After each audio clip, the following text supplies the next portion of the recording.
ఓం పూర్ణమదః పూర్ణమిదం పూర్ణాత్ పూర్ణముదచ్యతే పూర్ణస్య పూర్ణమాదాయ పూర్ణమేవావశిష్యతే. ఓం శాంతి శాంతి శాంతి. ఓం ఆత్మీయులారా, సచ భగవాన్ జ్ఞానైశ్వర్య శక్తి బల వీర్య తేజోభిః సదా సంపన్నః త్రిగుణాత్మికాం వైష్ణవీం స్వాం మాయాం మూల ప్రకృతిం వశీకృత్య అజః అవ్యయః భూతానాం ఈశ్వరః నిత్య శుద్ధ బుద్ధ ముక్త స్వభావః అపి సన్ స్వమాయయా దేహవాన్ ఇవ జాతః ఇవ చ లోకానుగ్రహం కుర్వన్ ఇవ లక్ష్యతే. ఆదికర్త అయినటువంటి నారాయణుడు శుద్ధ చైతన్య రూప పరమాత్మ జ్ఞానైశ్వర్య శక్తి బల వీర్య తేజములతో సదా సంపన్నుడై ఉండి త్రిగుణాత్మకమైనటువంటి వైష్ణవీం అంటే వ్యాపకమైనటువంటి స్వమాయ అనబడు మూల ప్రకృతిని తన వశములో ఉంచుకొని జన్మరహితుడు అవ్యయుడు సకల భూతాలకు ఈశ్వరుడు శాసనం చేసేవాడు నియమనం చేసేవాడు మరియు నిత్యుడు శుద్ధుడు బుద్ధుడు ముక్త స్వభావం కలిగినటువంటి వాడై కూడా స్వమాయ చేత దేహము కలవాని వలె పుట్టినవాని వలె జన్మించి లోకమును అనుగ్రహించినట్టు వలె కనపట్టుచున్నాడు అని భాష్యవాక్యాన్ని మనం నిన్న చెప్పుకొని అందులో ప్రతి పదము యొక్క వ్యాఖ్యానమును ఆనందగిరి టీకా ద్వారా తెలుసుకుంటూ ఉన్నాము. భగవంతుడు స్వతంత్రుడు ఉన్నాడు, సకల భూతాలకు ఈశ్వరుడు శాసకుడు ఉన్నాడు, నిర్గుణము నిరాకారము జన్మాది రహితము నిత్య శుద్ధ బుద్ధ ముక్త స్వభావము కలవాడైనప్పటికీ కూడా అతనికి జన్మను తీసుకుని రావలసినటువంటి అవసరమేమి? అయినా గాని నిర్గుణ నిరాకారమైనటువంటి వానికి జన్మ వచ్చేది ఎలా సంభవము? కొని తీసుకున్నాడే అనుకో, అతనికి ఏం లాభము అని ఈ విధంగా శంక ప్రాప్తమైనప్పుడు త్రిగుణాత్మకమైనటువంటి మాయను తీసుకుని జన్మించుట సంభవిస్తుంది అని చెప్పినాడు. ఆ మాయ ఎలాంటిది అంటే వైష్ణవీం అన్నాడు. తస్యాహ వ్యాపకత్వం వక్తుం వైష్ణవీం ఇత్యుక్తం. ఆ త్రిగుణాత్మకమైనటువంటి మాయ వ్యాపక స్వరూపిణి అని చెప్పుటకు వైష్ణవీం విష్ణు వ్యాపనే. విష్ణు అనేటువంటి ధాతువు వ్యాపన అర్థంలో వాడబడుతుంది కాబట్టి వైష్ణవీం మాయ అంటే వ్యాపకమైనటువంటి మాయా. అయితే వ్యాపకం అంటే పరమాత్మ వలె వ్యాపకమా? కాదు, ఆపేక్షికమైనటువంటి వ్యాపకం కలది. మాయా యొక్క కార్యమైనటువంటి దేహాదిక ప్రపంచం యొక్క అపేక్ష చేత ఆకాశాది పంచభూతాల యొక్క అపేక్ష చేత వీటికి కారణము కాబట్టి అది వ్యాపకం ఉంటుంది. ఎందుకంటే ఒక నియమం ఉంది, కార్యము వ్యాప్యం ఉంటుంది, పరిచ్ఛిన్నం ఉంటుంది, కారణము వ్యాపకం ఉంటుంది. ఏ విధంగా ఘటము, ఆ ఘటానికి కారణము మృత్తిక, ఘటము కార్యము. ఆ కార్యమైనటువంటి ఘటము మృత్తిక అపేక్ష చేత వ్యాప్యము పరిచ్ఛిన్నం ఉంటుంది. కులాలుడు మట్టి తీసుకొస్తాడు, ఎంతో బండ్ల కొద్దీ మట్టి తీసుకొస్తాడు. అంత మట్టిలో కొంత మాత్రం తీసుకొని కుండను తయారు చేస్తాడు. ఈ కుండ యొక్క అపేక్ష చేత మట్టి వ్యాపకం ఎంతో ఉంది. అట్లా ఈ దేహాదిక ప్రపంచము మాయ యొక్క అపేక్ష చేత కారణం యొక్క అపేక్ష చేత వ్యాప్యము పరిచ్ఛిన్నం ఉంటుంది. ఈ కార్యమైనటువంటి దేహాదిక ప్రపంచం యొక్క అపేక్ష చేత కారణమైనటువంటి మాయ వ్యాపకం ఉంటుంది. కానీ ఇది ఎటువంటి వ్యాపకము అంటే ఆపేక్షికమైనటువంటి వ్యాపకత్వము. దేహాదిక ప్రపంచమును అపేక్షించి వ్యాపకం ఉంది, కానీ బ్రహ్మం యొక్క అపేక్ష చేత వ్యాప్యం ఉంది, పరిచ్ఛిన్నం ఉన్నది. ఎందుకంటే శరీర విషయ తీలికి న్యాయి అని సాధు నిశ్చల్దాస్ స్వామీజీ విచారసాగరంలో చెప్తాడు. ఈ మాయ యొక్క పరిమాణం ఎంత అంటే, ఉదాహరణకు మన శరీరం ఉందనుకోండి, ఈ శరీరంలో ఎక్కడో ఒక దగ్గర మచ్చ ఉంటుంది. ఆ మచ్చ ఎంత భాగంలో ఉంటుంది శరీరంలో అంటే ఒక నువ్వు బీజం అంతా, ఇంకా మరీ చిన్నగా ఉండొచ్చు, కొంచెం పెద్దగా ఉండొచ్చు. కానీ శరీరం యొక్క అపేక్ష చేత ఎంత ఉంటుంది మచ్చ? ఏ చిన్న పరిమాణంలో ఉంటుంది. అట్లే పరమాత్మ యొక్క అపేక్ష చేత మాయ చిన్నదే, పరమాత్మ కంటే వ్యాపకం కాదు, పరమాత్మతో సమానమైనటువంటి వ్యాపకత్వం కూడా లేదు, పరిచ్ఛిన్నమే. కానీ కార్యం యొక్క అపేక్ష చేత వ్యాపకము అని చెప్పినట్లయింది. ఇది గుర్తుపెట్టుకోవాలి. వైష్ణవీం అంటే వ్యాపకమైనటువంటిది మాయా. ఈశ్వర పారవశ్యం తస్యాహ దర్శయతి స్వామితి. ఈ మాయ ఎలాంటిది అనంటే ఈశ్వరునికి పరవశమై ఉంటుంది, ఈశ్వరునికి వశగతమై ఉంటుంది. జీవులను వశం చేసుకున్నట్టు ఈశ్వరుణ్ణి వశం చేసుకోజాలదు. మాయా జీవులను వశం చేసుకుంటుంది, కానీ ఈశ్వరుణ్ణి వశం చేసుకోజాలదు. ఈశ్వరుని అధీనంలో ఉంటుంది, ఈశ్వరునికి వశగతమై ఉంటుంది. కాబట్టి ఇక్కడ స్వాం అనే శబ్దం పెట్టినాడు. స్వాం మాయాం. తస్యాహ చ ప్రతిభాస మాత్ర శరీరత్వం ఏవ. మరి ఈ మాయా సత్యమా అంటే ప్రతిభాస మాత్రం, ప్రతీతి మాత్రం ఉంది మాయా. నతు వస్తుత్వం ఇత్యాహ. వస్తుతః లేదు, వాస్తవంగా లేదు, కేవలం ప్రతిభాస అవుతుంది. సకల జీవులలో అనుభవం ఉంది కదా, నేను అజ్ఞానిని, నాకేం తెలియదు, నాకు బ్రహ్మ తెలియదు, నేనెవరో తెలియదు అని అంటున్నారా లేదా? మరి ఇప్పుడు అజ్ఞానం ప్రతీతి అవుతుందా లేదా? అనుభవంలో ఉందా లేదా? ఉంది. కాని సత్యమా? జ్ఞానోత్తర కాలంలో ఉండదు, అజ్ఞానం నాశనం అవుతుంది. మరి ఒకప్పుడు లేకుండి కాలాంతరంలో ఉండకుండా మధ్యలో కనపడుతుంది అని అంటే అది సత్యమా? ఆదావంతేచ ఎన్నాస్తి వర్తమానేపి తత్తథ. మనకు గౌడపాదాచార్యులు చెప్తారు మాండుక్య కారికల్లో, ఆదౌ అంతేచ ఎన్నాస్తి. ఆది యందు అంతం నందు ఏది లేదో వర్తమానేపి తత్తథ. కనుపుడుతున్నప్పుడు కూడా, ప్రతీతి అగుచున్నప్పుడు కూడా అది లేదు. ఏ విధంగా? స్వప్న ప్రపంచం వలె, రజ్జు సర్పం వలె, సుక్తి రజతం వలె, మృగజలం వలె తెలుసుకోవాలి.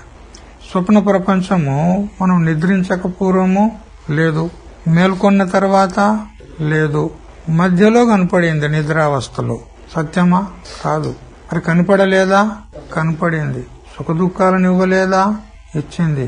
అందువల్ల ప్రతిభాస మాత్రం ఉన్నది, కాని సత్యం కాదు. అది చెప్పడానికి మాయాం అని చెప్పినాడు. తస్యాహ నానావిధ కార్యాకారేణ పరిణామిత్వం సూచయతి.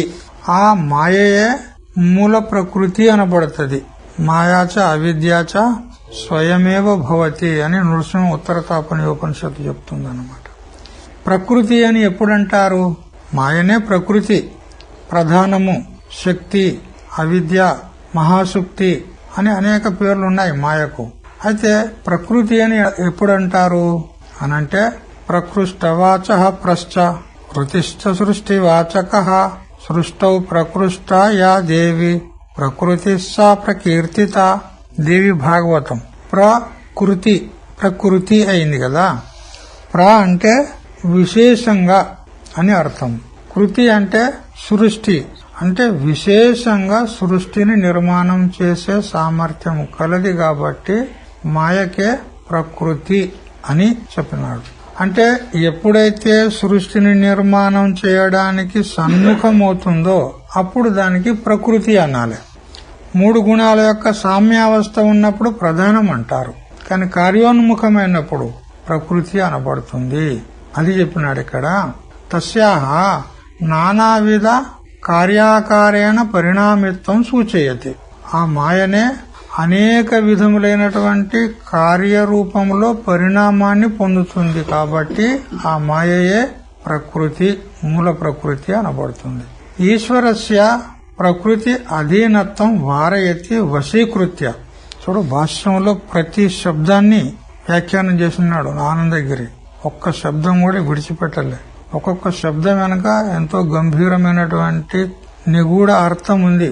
మనం పైన చదువుకుంటూ పోతాం అంతే భాష్యం. కానీ చూడు, ఒక్కొక్క శబ్దం వశీకృత్య ఎందుకన్నాడు అంటే భగవంతుడు ప్రకృతి అధీనంలో ఉండడు, ప్రకృతినే తన అధీనంలో పెట్టుకుంటాడు అని వశీకృత్య అని చెప్పినాడు. ఇటువంటి భగవంతుడు అజుడు. అజుడు అంటే జన్మ లేనివాడు, పుట్టుక లేనివాడు. అవ్యయ, అవ్యయ అంటే వ్యయము, క్షయము, తరిగిపోనివాడు, నాశనం లేనివాడు. మరియు భూతానాం ఈశ్వర, భూతం అంటే ప్రాణులు, సకల ప్రాణులకు ఈశ్వరుడు, శాసకుడు, నియామకుడు. ఇంకెలా ఉన్నాడు? నిత్య, నిత్యుడున్నాడు. నిత్యత్వం నామ, నిత్యుడంటే కార్యాకార విరహితత్వం. నిత్యుడంటే కార్యాకారంగా అతడు ఎప్పుడు కూడా పరిణామాన్ని పొందేవాడు కాదు. మాయా కార్యాకారంగా పరిణామాన్ని పొందుతుంది. ఏ విధంగా? పాలు చెడి, పెరుగు, మజ్జిగ, వెన్న అనేక ఆకారాలను పొందుతుంది. కానీ ఆ విధంగా పరమాత్మ కార్యాకారంగా పొందేవాడు కాదు. జౌంకాత్యం ఎట్లున్నాడో అట్లే ఉంటాడు. శుద్ధత్వం నామ, శుద్ధుడు అంటే ఏమన్నట్టు? అంటే అకారణత్వం. శుద్ధుడు అంటే అతడు దేనికి కారణము కాదు. అయితే జగత్ కారణం ఎవరు? పరమాత్మ అని మనం అంటాం కదా. శృతి కూడా చెప్తుంది కదా, యతో వా ఇమాని భూతాని జాయంతే యన జాతాని జీవంతే యత్ ప్రయంత విసంవిశంతి తద్విజిజ్ఞాసస్వ తద్బ్రహ్మ జన్మాద్యస్య యతః అహం కృష్ణస్య జగతః ప్రభవ ప్రళయస్తథా. ఇక్కడనే భగవద్గీతలో కూడా చెప్తాడు. బ్రహ్మసూత్రాలు చెప్తూ ఉన్నాయి, శృతిమాత చెప్తుంది. ఏమని? జగత్ కారణం ఎవరు? పరమాత్మ, బ్రహ్మము అని చెప్పింది. కానీ ఎంతవరకు నిజము? ఇది వాస్తవమా? పరమాత్మ జగత్ కారణం అని చెప్పుట సత్యమా? ఎందుకంటే అతడు శుద్ధుడున్నాడు. శుద్ధ చైతన్యంలో ఏ వ్యవహారం ఉండదు. అందుకని శుద్ధ చైతన్యం అని చెప్పడం చేత, శుద్ధత్వం అని చెప్పడం చేత అకారణత్వం, అతడు దేనికి కారణము కాదు. నతస్య కార్యం కరణంచ విద్యతే అనంటూ శ్వేతాశ్వతర శృతి చెప్తూ ఉంది. తస్య కార్యం న విద్యతే, తస్య కారణం న విద్యతే. అతని యొక్క కార్యమేమి లేదంటే అతడు దేనికి కారణము కాదు. అతనికి కారణము లేదంటే అతడు దేని కార్యము కాదు. మరి జగత్ కారణం బ్రహ్మ అని చెప్పినటువంటి సందర్భాల్లో ఏమని చెప్పుకుంటారు అంటే కేవలము అధ్యారోపం మాత్రమే, సత్యం కాదు. ప్రతీతి అవుతున్నాయి కానీ తాను కారణం కాదు. అస్య ద్వైతేంద్రజాలస్య యదుపాదాన కారణం అజ్ఞానం తదుపాశ్రిత్య బ్రహ్మ కారణముచ్యతే. శ్రీ సురేశ్వరాచార్యుల వారు బృహదారణ్యక వార్తికాల్లో చెప్తాడు. అస్య ద్వైతేంద్రజాలస్య, ఈ ద్వైత ప్రపంచం ఎటువంటిది? ఇంద్రజాలం వంటిది, అట్లా కనపడి మాయమైపోయేటువంటిది. మరి దీనికైనా ఒక కారణం అంటూ ఉండాలి కదా. ఇప్పుడు మాయావి ఐంద్రజాలిక పదార్థాలను చూపెడతాడు. ఆ పదార్థాలు మాయికములు, ఇలా కనపడి అలా మాయమైపోతాయి. కానీ అవి కనపడడానికి కారణం ఏమన్నా ఉందా లేదా? ఎందుకు కనపడ్డాయి? అతని మాయ చేత సృష్టించాడు. కానీ వాస్తవంగా సృష్టించిండా? ఇప్పుడు ఒక పావురాన్ని సృష్టించాడు. వాస్తవంగా అది ఉత్పన్నమైందా ఆ పావురము? మరి వాస్తవంగా ఉత్పన్నమైతే దానికి తల్లిదండ్రులు ఉండాలి. ఆ తల్లిదండ్రులు గుడ్లను ఇవ్వాలి. కొన్నాళ్లకు ఈ పావురం ఉత్పన్నం కావాలి. వాస్తవంగా ఉత్పన్నమైనట్ట అప్పటికప్పుడే మనకు మాయ చేత ప్రకటమైంది అంతే. మరి ఆ పావురం ఉత్పన్నమైందంటావా? లేదు. అదేవిధంగా ఈ జగత్తు కూడా ఏదైతే ఉత్పన్నమైందో ఇది వాస్తవం కాదు. ఈ జగత్తు కారణం పరబ్రహ్మము అని చెప్పుట కూడా వాస్తవం కాదు. ఈ ద్వైతేంద్ర జాలము ఏదైతే ఉందో దీనికి ఏది ఉపాదాన కారణం ఉన్నదో, అస్య ద్వైతేంద్ర జాలస్య యద్ ఉపాదాన కారణం, ఏది పరిణామ ఉపాదాన కారణం ఉందో, ఏది అజ్ఞానం. అజ్ఞానం తదుపాశ్రిత్య, ఆ అజ్ఞానాన్ని స్వీకరించి బ్రహ్మ కారణం ఉచ్యతే, బ్రహ్మ జగత్ కారణం అని చెప్పడం జరిగింది. అంతేగాని వాస్తవం కాదు. మాట వరుస కంటన్నా అంటారా లేదా కొంతమంది? మాట వరుస కంటన్నా అంటే ఏమన్నట్టు? సత్యం కాదు అంతే. ఇది కూడా కేవలం ప్రతిభాస అంతే. తాడు యందు పాము ఉత్పన్నమైందా? కానీ కనపడిందా లేదా? బ్రహ్మచేత మందాంధకారంలో మసక చీకట్లో పోతూ ఉండగా అక్కడ ఒక రజ్జువు తాడు వలయాకారంగా పడి ఉంది. కానీ ఇది స్పష్టంగా ఇది తాడు అని జ్ఞానం లేదు. ఎందుకనంటే మసక చీకటి ఉంది, స్పష్ట ప్రకాశం లేదు. అప్పుడు వానికి పూర్వము పామును చూసినటువంటి సంస్కారం అంతఃకరణంలో ఉండింది కాబట్టి ఆ సంస్కారం ఉద్భూతమైంది సాదృశ్య దోషం చేత. సాదృశ్య దోషం ఉంది, మందాంధకారం కూడా ఉంది, మరి వానిలో భయం కూడా ఉంది, ప్రమాద దోషం. ఈ దోషాల వల్ల అక్కడ తాడు యందు లేని పాము కనిపించింది, అంతేగాని లేదడ, పుట్టలే. అట్లే ఈ జగత్తు కూడా వాస్తవంగా పుట్టలే. న నిరోధో నచోత్పత్తి నబద్ధో నచ సాధక న ముముక్షుర్ నవైముక్త ఇత్యేష పరమార్థత. ఉత్పత్తి లేదు, స్థితి లేదు, ప్రళయం లేదు, ముక్తుడు లేడు, బద్ధుడు లేడు, గురువు లేడు, శిష్యుడు లేడు, సాధకుడు లేడు, ఎవడూ లేడు. అంత ఒట్టి మాయ. మనం ఏదైతే అధ్యయనం చేస్తున్నాం కదా, ఇది కూడా ఒట్టి బూటకమే. ఇది మాయా, సత్యమే కాదు. కావున వాస్తవంగా బ్రహ్మము శుద్ధము కాబట్టి అది దేనికి కారణం కాదు. దేనికనంటే ఈ దేహాదిక ప్రపంచానికి కారణం కాదు. అజ్ఞానం తదుపాశ్రిత్య బ్రహ్మ కారణం ఉచ్యతే. అజ్ఞానమును, కల్పితమైనటువంటి అజ్ఞానాన్ని తీసుకొని అప్పుడు బ్రహ్మ జగత్ కారణము అని చెప్పబడుతుంది, అంతేగాని సత్యం కాదు. అందువల్ల శుద్ధం అంటే అకారణత్వం, అతడు కారణం కాదు. మరి బుద్ధత్వం, బుధ జ్ఞానే. బుద్ధుడు అంటే జ్ఞాన స్వరూపుడు అని అర్థం. ఏం చెప్పినట్లయింది? అజడత్వం అంటే ఘటపటాదుల వలె జడము కాదు, అంటే జ్ఞాన స్వరూపుడు, స్వయం ప్రకాశ స్వరూపుడు అని చెప్పినట్లయింది. మరి ముక్తత్వం అంటే అవిద్య, కామ, కర్మ, పారతంత్ర్య రాహిత్యం. ముక్తుడు అంటే ఏమిటి? బద్ధుడు కాదు అని అర్థం, అంతే కదా. ఆ బద్ధుడైన వాడు ఎలా ఉంటాడు అంటే అవిద్య చేత, కామము చేత, కర్మల చేత అతడు బద్ధుడయ్యి జన్మించుట, మరణించుట అనే సంసారంలో అతడు కొట్టుకుపోతూ ఉంటాడంతమాట. అంటే బద్ధుడు, అవిద్య, కామ, కర్మల చేత బద్ధుడు అయినటువంటి వాడు సంసారి. ముక్తుడంటే దానికి విపరీతంగా తెలుసుకో. బద్ధుడు కాదు అంటే అవిద్య చేత, కామం చేత, కర్మల చేత అతడు బద్ధుడు కాదు, ఇవి అతనికి లేవు అని చెప్పినట్లే. నచ నిత్యత్వాదయః సంసారావస్థాయాం అసంతః మోక్షావస్థాయాం సంభవంతి ఇది యుక్తమిత్యాహ స్వభావ ఇతి. అయితే నిత్య శుద్ధ బుద్ధ ముక్త స్వభావము అని చెప్పినాడు కదా. స్వభావము అంటే ఏమన్నట్టు?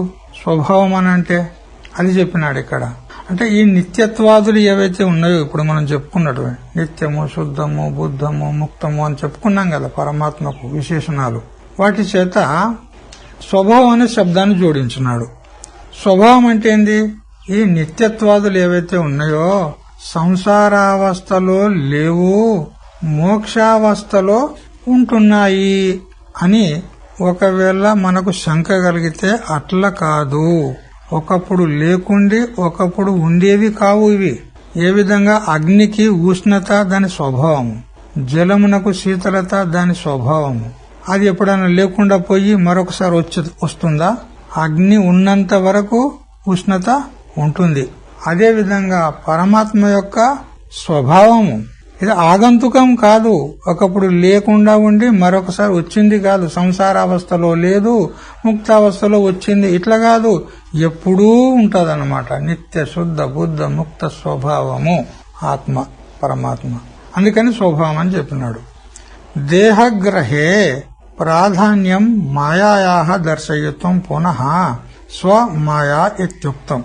అయితే భాష్యంలో చూడండి, మనం ఇంతకు పూర్వం చదువుకున్నటువంటి భాష్యంలో వైష్ణవీం స్వాం మాయాం అన్నాడు అక్కడ. మళ్ళీ నిత్య శుద్ధ బుద్ధ ముక్త స్వభావ అపి సన్ స్వమాయ అన్నాడు. మళ్ళా 2 సార్లు స్వమాయ అన్నాడు. అక్కడనేమో మాయకు పరమాత్మ వశగతుడు కాదు, మాయయే తన వశంలో ఉంటుంది అని చెప్పినాడు. ఇక్కడ మళ్ళా స్వమాయ అని ఎందుకు చెప్పినాడు అనంటే దేహగ్రహే ప్రాధాన్యం మాయాయాః, శరీరాన్ని ధారణ చేసుకున్నటలో ప్రధానమైనటువంటి పాత్ర ఎవరిది? మాయ. మాయ ఉంటేనే శరీర పరిగ్రహం అవుతుంది. మాయ లేకపోతే శరీరాన్ని గ్రహించుట సంభవం లేదు.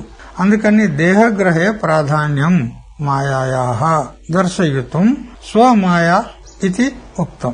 పునః అన్నాడు, మళ్ళీ స్వమాయ ఎందుకు చెప్పినాడు అంటే భగవంతుడు దేవకీ గర్భంలో వసుదేవుని చేత జన్మించినాడు శరీరాన్ని తీసుకొని. ఎలా అంటే మాయ చేత అని చెప్పినట్లయింది. తన మాయ చేత దేహవాన్ ఇవ జాతః ఇవ అన్నాడు. ఇక్కడ కూడా ఇవ శబ్దాలు రెండు ఉన్నాయి. దాన్ని కూడా తాత్పర్యం చెప్తాడు చూడండి. అయితే ఇక్కడ శరీరాన్ని ధరించడానికి మాయయే ప్రధానంగా ఇక్కడ కారణంగా చెప్పుకోవాలి. సవా అయం పురుషో జాయమానః శరీరం అభిసంపద్యమానః బృహదారణ్యక ఉపనిషత్తు 4:3-8. ఇది శృతిం ఆశ్రిత్య ఆహ దేహవాన్ ఇతి. సవా అయం పురుష, ఈ పురుషుడు ఏం చేసినాడు? జాయమానః శరీరం అభిసంపద్యమానః, పుట్టినవాడు శరీరాన్ని పొందినవాడైనాడు. ఏ విధంగా అంటే స్వమాయ అని చెప్పడం జరిగింది. కాబట్టి మాయ చేత దేహవాన్ ఇవ జాతః అన్నాడు. దేహము కలవాని వలె పుట్టినాడంటే సత్యము కాదు అని ఇవ శబ్దం పెట్టినాడు. మళ్ళా పుట్టినట్టు వలె పుట్టిండు. వలె అంటే ఏమన్నట్టు? సత్యం కాదు. పుట్టినట్టు వలె పుట్టినాడు. పుట్టలేదు వాస్తవంగా, కేవలం తన యొక్క మాయ చేత ప్రకటమైనాడు శరీరధారి వలె. అంతేగాని వాస్తవంగా పరమాత్మ జన్మకు రాలే. అది చెప్పినాడు ఇక్కడ. దేహవాన్ ఇవ అన్నాడు. ఇక్కడ ఇవకారాభ్యాం అన్నాడు. రెండు ఇవలున్నాయి చూడు అక్కడ. దేహవాన్ ఇవ జాత ఇవ, శరీరధారి వలె పుట్టినట్టు వలె పుట్టినాడు. అంటే ఏమన్నట్టు? ఇవకారాభ్యాం అంటే రెండు ఇవ శబ్దముల చేత దేహాదేహే అవస్తుత్వేన కల్పితత్వం ద్యోత్యతే. ఈ దేహాదులు ఏవైతే ఉన్నాయో అవి అవస్తువులున్నాయి, వస్తువులు కావు, సత్యములు కావు. అంటే ఏమన్నట్టు? కల్పితత్వం ద్యోత్యతే, అవి కల్పితములున్నాయి అని మనకు ఇక్కడ స్పష్టమవుతుంది ఇవ శబ్దాల చేత. అట్లా మన శరీరాలు కూడా కేవలం పరమాత్మ ఆ శరీరమే కాదు, మన శరీరాలు కూడా పుట్టినట్టు వలనే పుడుతున్నాయి, కానీ సత్యం కాదు. నువ్వు పుట్టావా? నీకు జన్మవరణాలు ఉన్నాయా? నువ్వు అజ్ఞానం చేత స్వ అజ్ఞానాది ఏవ, ఇంతకు పూర్వమే చెప్పినాడు. కల్పితమైనటువంటి అజ్ఞానం చేత ఈ శరీరాదులు, ఈ ప్రపంచం ఇదంతా నాటకం కనపడుతుంది. స్వప్న ప్రపంచం వలె. ఏ విధంగా స్వప్న ప్రపంచం లేదో అట్లా ఈ ప్రపంచం కూడా లేదు. అది చెప్పేదే ఉన్నది భగవద్గీతకు ఉపనిషత్తులకు. ధర్మద్వయ ఉపదేశ ద్వారా ప్రాణివర్గస్య అభ్యుదయ నిశ్రేయస తత్పరత్వాత్ ఆపాదనం లోకానుగ్రహ. భాష్యంలో లోకానుగ్రహం ఉన్నది శబ్దం. లోకాన్ని అనుగ్రహించుటకై భగవంతుడు శరీరాన్ని తీసుకొని వచ్చాడు. లోకానుగ్రహం అంటే ఏమిటి స్వామీజీ? ఆయన ఏ విధంగా లోకాన్ని అనుగ్రహిస్తాడు అనంటే ధర్మద్వయ ఉపదేశ ద్వారా. మనం ఇంతకు పూర్వం చెప్పుకుంటూ వచ్చాం కదా, రెండు ధర్మాలను ఉపదేశించడానికి అతడు లోకాన్ని అనుగ్రహించడానికి వచ్చినాడు. అంటే రెండు ధర్మాలను ఉపదేశించడం అనేదే లోకాన్ని అనుగ్రహించినట్లు. ఎందుకంటే ఈ ధర్మం గనక తెలియకపోతే ప్రజలకు విచ్చలవిడైపోతారు. లోకము వ్యవస్థ అనేది చెడిపోతుంది. అందుకే లోకం యొక్క స్థితి కోసము, ధర్మద్వయ ఉపదేశం కోసము భగవంతుడు అవతారానికి వచ్చాడు. నివృత్తి ధర్మం, ప్రవృత్తి ధర్మము, నివృత్తి ధర్మము, ఈ రెండింటిని ఉపదేశము చేస్తూ ప్రాణి వర్గస్య అభ్యుదయ నిశ్రేయస తత్పరత్వ ఆపాదనం లోకానుగ్రహం అన్నాడు. ప్రాణివర్గం, ప్రాణి సమూహం, సకల జీవులకు వారి యొక్క అభ్యుదయము మరి నిశ్రేయస ప్రాప్తి కొరకు, తత్పరము అంటే అదే ముఖ్య ఉద్దేశము. అభ్యుదయ నిశ్రేయసమును కలిగించుటకై ప్రవృత్తి ధర్మాన్ని, నివృత్తి ధర్మాన్ని ఉపదేశించుటకై శరీరాన్ని పరిగ్రహించి భగవంతుడు అవతారానికి వచ్చాడు. ఇదే లోకానుగ్రహము అనే శబ్దానికి అర్థం. తర్వాత భాష్యం చూడండి. స్వప్రయోజన అభావే అపి భూతానుజిగృక్షయా వైదికం హి ధర్మద్వయం అర్జునాయ శోక మోహ మహోదదవు నిమగ్నాయ ఉపదిదేశ అన్నాడు. ఈ ధర్మద్వయాన్ని ఎవరికి ఉపదేశం చేసినాడు? భగవంతుడు శ్రీకృష్ణుడు అవతారానికి వచ్చి ధర్మద్వయం, ప్రవృత్తి ధర్మము, నివృత్తి ధర్మము, కర్మనిష్ట, జ్ఞాననిష్ట, ఈ రెండింటిని ఎవరికి బోధించాడు? అర్జునునికి బోధించాడు. ఏమైనా ప్రయోజనం ఉందా భగవంతునికి ఈ విధంగా బోధించుటయందు? అతనికేం ప్రయోజనం లేదు. స్వప్రయోజన అభావే అపి, స్వప్రయోజనం అంటూ ఏమీ లేదు. అయినా కూడా భూతాను జిగృక్షయా, భూతములను అనుగ్రహించుట కొరకయ్యి, ప్రాణులను అనుగ్రహించుట కొరకయ్యి అతడు ఈ ధర్మద్వయమును ఉపదేశించాడు. ఆ ధర్మం కూడా ఎటువంటి ధర్మము అంటే లోకంలో కూడా ఈ చైత్యవందనాదులు కూడా ధర్మంలో గణన చేస్తారు. మూఢజనులు ఇప్పుడు కొన్ని మూఢనమ్మకాలు ఉన్నాయి కదా లోకంలో. ఇది అనాది మా సంప్రదాయం అంటారు వాళ్ళు. అరే ఇయ్యాలి ఎందుకు బంద్ చేస్తావప్ప నువ్వు? మా తాతలు ముత్తాతలు వాళ్ళందరూ కూడా చేసుకుంటూ వస్తున్నారు, ఇది మా ధర్మం ఉన్నది అంటారు. అంటే వాళ్ళు అధర్మమునే ధర్మంగా భావించారు. చూసారా? మా ఆచారము, మా సంప్రదాయము, మా పరంపర అంటారు. చైత్యవందనాదులు కూడా ధర్మము అని అంటారు. అంటే చైత్యవందనం అంటే చెప్పినాడు ఇంతకు పూర్వమే, శ్మశానంలో వృక్షాలు ఉంటాయి కదా, ఆ వృక్షాలకు నమస్కారం చేస్తారు. ఇది మా ధర్మం అంటారు వాళ్ళు.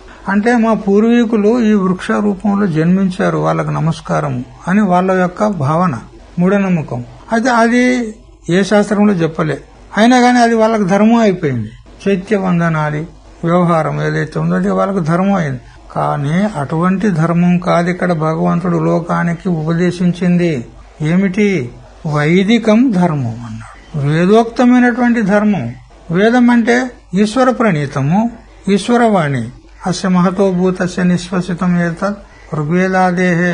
ఆ ఈశ్వరుని యొక్క ముఖం నుండి నిశ్వాసల వలె మనం ఏ విధంగా ఉచ్ఛ్వాస నిశ్వాసాలు అనాయాసంగా తీసుకుంటామో ఆ విధంగా ఈశ్వరుని యొక్క ముఖారం నుండి వెలువడినటువంటి వేదము.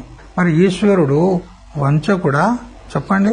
సకల లోకము తరించాలి అనేటువంటి ఉద్దేశం చేత ప్రవృత్తం చేసినాడు 4 వేదాలను. అందుకని అవి ఆప్త ప్రణేతములు.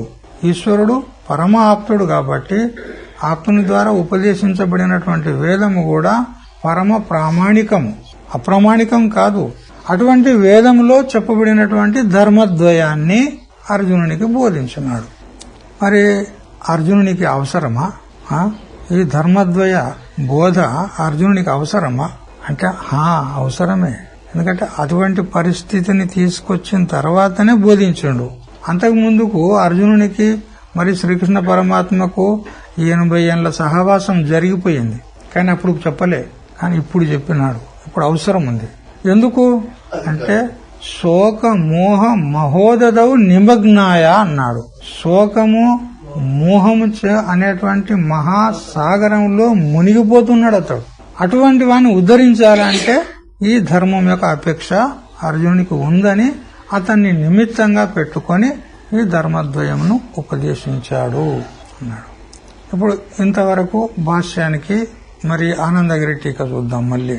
యద్యపి కూటస్థ స్వతంత్ర నిత్యత్వాది లక్షణ చ అయం ఈశ్వర. వాస్తవంగా ఈశ్వరుడు ఎలాంటి వాడు? పరమాత్మ ఎలాంటి వాడు అంటే కూటస్థుడు. నిర్వికారతయా దేహ ద్వయావచ్చిన్న చేతన కూటవన్ నిర్వికారేణ స్థిత కూటస్థ ఉచ్యతే అనంటూ విద్యారణ్య గురుదేవులు పంచదశలో చెప్తారు కదా. ఏ విధంగా కమ్మరివాణి దాగిలి ఏ విధంగా నిర్వికారంగా ఉంటుందో, దాని మీద ఎన్ని వస్తువులు పోయినా, సుత్తితో ఎన్ని దెబ్బలు తిన్నా అది ఏ విధంగా నిర్వికారంగా ఉంటుందో ఆ విధంగా ఈ దేహద్వయ అవచ్ఛిన్న చేతన స్థూల శరీరము సూక్ష్మ శరీరంలో ఉండి అధిష్టాన రూపంలో, మరి స్థూల సూక్ష్మ శరీరాల్లో అనేకమైనటువంటి రాగద్వేషాలు, కామక్రోధాదులు, సుఖదుఖాదులు, మానాపమానాదులు ఎన్ని దెబ్బలు వచ్చి పడ్డా గాని ఆ చైతన్యం అధిష్టానం మాత్రము దాగిలి వలె నిర్వికారంగా ఉంటుంది. అందుకని కూటస్థము అన్నారు. కూటస్థ మరియు స్వతంత్ర. ఇంకెలా ఉన్నాడు? స్వతంత్రుడు ఉన్నాడు. మరియు నిత్యత్వాది లక్షణ. ఇప్పుడు మనం చెప్పుకున్న ప్రకారంగా నిత్య శుద్ధ బుద్ధ ముక్త స్వభావుడు ఉన్నాడు. ఎవరు? ఈశ్వరుడు. అట్లా ఉండి కూడా స్వతహా దృశ్యతే తథాపి స్వతహాగానైతే ఈ విధంగా ఉన్నాడు స్వరూపం చేత, తథాపి అయినా కూడా యథోక్త మాయాశక్త్యా దేహాది గృహీత్వా ప్రాణినామ అనుగ్రహం ఆ దదానః న స్వభావ విపర్యయం ప్రయాతి ఇత్యర్థః. కూటస్థుడు స్వతంత్రుడు నిత్యశుద్ధ బుద్ధముక్త స్వభావం కలవాడైనప్పటికీ కూడా శరీరాన్ని పరిగ్రహించినంత మాత్రాన ఎట్లా తీసుకున్నాడు శరీరాన్ని? మాయాశక్తిని ఆశ్రయించి శరీరాన్ని గ్రహించినప్పటికీ కూడా అతనిలో ఏ విధమైనటువంటి విపరీత స్వభావం రాదు. లోకాన్ని అనుగ్రహించినప్పటికీ కూడా ప్రాణినాం అనుగ్రహం ఆ దదానః ప్రాణులను శరీరాన్ని ధరించి అనుగ్రహించుచున్నప్పటికీ కూడా నా స్వభావ విపర్యయం ప్రయాతి తన యొక్క మూల స్వభావం ఏదైతే నిత్యశుద్ధ ముక్త స్వభావం ఉన్నదో అది మాత్రం విపర్యాన్ని పొందదు, విపరీతాన్ని పొందదు. అంటే ఆ మూల స్వరూపం చెడిపోదు, విపరీతం కాదు. ఏ విధంగా పాలు చెడి విపరీతావస్థను పొందుతాయి, దధి మరియు తక్రము మొదలైనటువంటి విపరీత అవస్థను పొందుతాయి. కానీ పరమాత్మ అలా కాదు, ఎట్లా ఉన్నాడో అట్లే ఉంటాడు. ఏ విధంగా రజ్జునందు కనపడినటువంటి పాము ఏదైతే ఉందో అది మాయికం ఉన్నది, భ్రాంతి ఉన్నది. అయితే ఆ పాము కనపడింది, ఆ పాము కనపడడం వల్ల మనం భయపడ్డాము. అలా కాసేపటికి ధైర్యం తెచ్చుకొని దీపాన్ని తీసుకొని పోయి చూసినాము, అక్కడ పాము లేదని తెలిసిపోయింది. ఇప్పుడు ఆడ తాడు ఏదైతే ఉందో ఆ తాడు పాము వలె మారిందా? ఎట్లున్నదో అట్లే ఉన్నది, మారలే. కనపడింది పాము అంతే, ప్రతీతి అయింది, అంతేగాని తాడు మారలే. అట్లా పరమాత్మ దేహాన్ని ధరించుకున్నట్టు అని వాలే, మరి లోకాన్ని అనుగ్రహించినట్టు వలె సకల వ్యవహారాలు చేసినప్పటికీ కూడా తన స్వరూపం మాత్రం మారదు, విపరీత స్వభావం రాదు అతనికి. ఎట్లున్నాడో అట్లే ఉంటాడు. నన్ను శంక భాష్యం కాదు, నేను టీకనే చదువుతున్నా. ప్రయోజన అభావే అపి నన్ను ప్రయోజనమనుద్దిశనమందోపి ప్రవర్తతే ఇతి న్యాయాది ఈశ్వరస్య ఆప్తకామతయా కృతకృత్యస్య ప్రయోజన అభావాద్ అనుగ్రాహ్యానాం చ అద్వైతవాదే వ్యతిరిక్తానాం అసత్వాత్ నా ధర్మద్వయం ఉపదేష్టం ఉచితం ఇది తత్ర ఆహ స్వప్రయోజన ఇతి అన్నాడు. చూడు, ప్రయోజనమనుద్దిశనమందోపి ప్రవర్తతే అని జగద్గురు శంకరాచార్యుల వారు సర్వవేదాంత సిద్ధాంత సార సంగ్రహంలో 11వ శ్లోకంలో చెప్పినట్లుగా ప్రయోజనాన్ని అపేక్షించకుండా ఎంత మందప్రజ్ఞుడు కూడా మూర్ఖుడు కూడా ప్రవృత్తుడు కాడు అనేటువంటి న్యాయము చేత పరమాత్మునికి ఏం ప్రయోజనమే లేదు కాబట్టి అతడు శరీరాన్ని ధారణ చేసుకుని ధర్మద్వయాన్ని, రెండు ధర్మాలను లోకానికి ఎందుకు ఉపదేశం చేశాడు?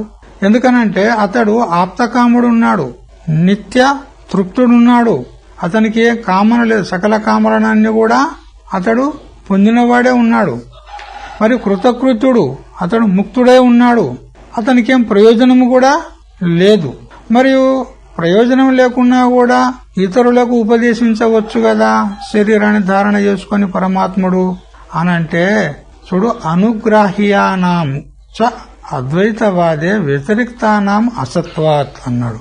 అనుగ్రహించుటకు యోగ్యమైనటువంటి ఇతరులు ప్రాణులు అద్వైతవాదంలో అసత్వాత్, అద్వైతవాదంలో లేనే లేరు. అద్వైతం అంటే ఒకటే, ఏకం ఏవ అద్వితీయం బ్రహ్మ అన్న రెండవ ప్రాణియే లేదు, రెండవ ఉపదేశం చేయుటకు యోగ్యమైనటువంటి శిష్యుడే లేడు.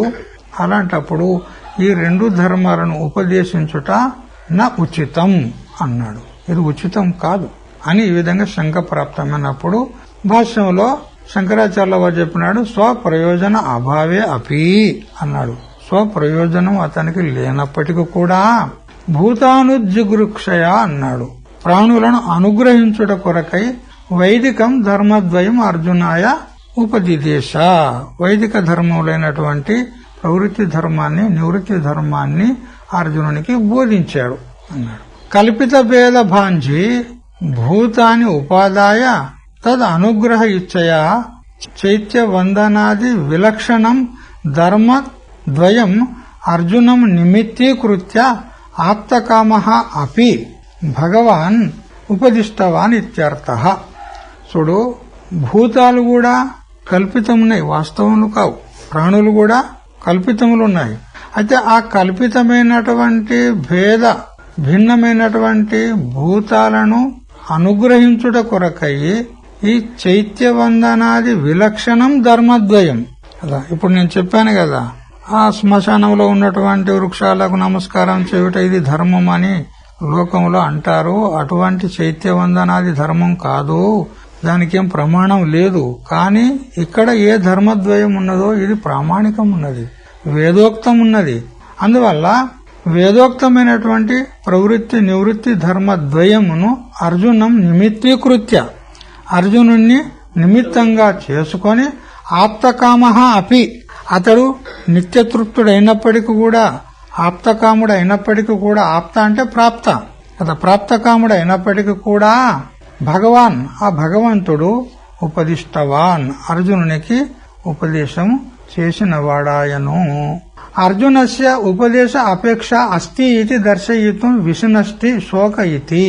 మరి అర్జునునికి ఈ ఉపదేశము అవసరమా, అపేక్ష ఉందా అంటే ఉంది. ఎలా ఉందని చెప్పగలుగుతున్నారు అంటే శోక మోహ మహోదదౌ నిమగ్నాయ ఉపదేశ. అతడు శోకమోహము అనేటువంటి మహాసాగరంలో నిమగ్నుడై కొట్టుమిట్టాడుతున్నాడు కాబట్టి అతనికి ఈ ధర్మద్వయ ఉపదేశం అపేక్షితమున్నది. అందువల్ల అర్జునునికి ఉపదేశం చేసినాడు అన్నాడు. మరి అర్జునునికే ఎందుకు ఉపదేశం చేసినాడు? లోకాన్ని ఉద్ధరించేందుకే కదా అతడు వచ్చింది. లోకానికి ధర్మద్వయమును ఉపదేశించాలనే కదా భగవంతుని ముఖ్య ఉద్దేశము. మరి లోకంలో అనేక మంది ప్రాణులు ఉన్నారు కదా, ఇంకెవరికన్నా ఉపదేశం చేయొచ్చు కదా, అర్జునునికి ఎందుకు ఉపదేశం చేసిండు? ఆ విషయం రేపు తెలుసుకుందాం. హరి ఓం తత్సత్. ఓం సహనావతు సహనౌ భునక్తు సహ వీర్యం కరవావహై తేజస్వినావధీతమస్తు మా విద్విషావహై. ఓం శాంతి శాంతి శాంతి.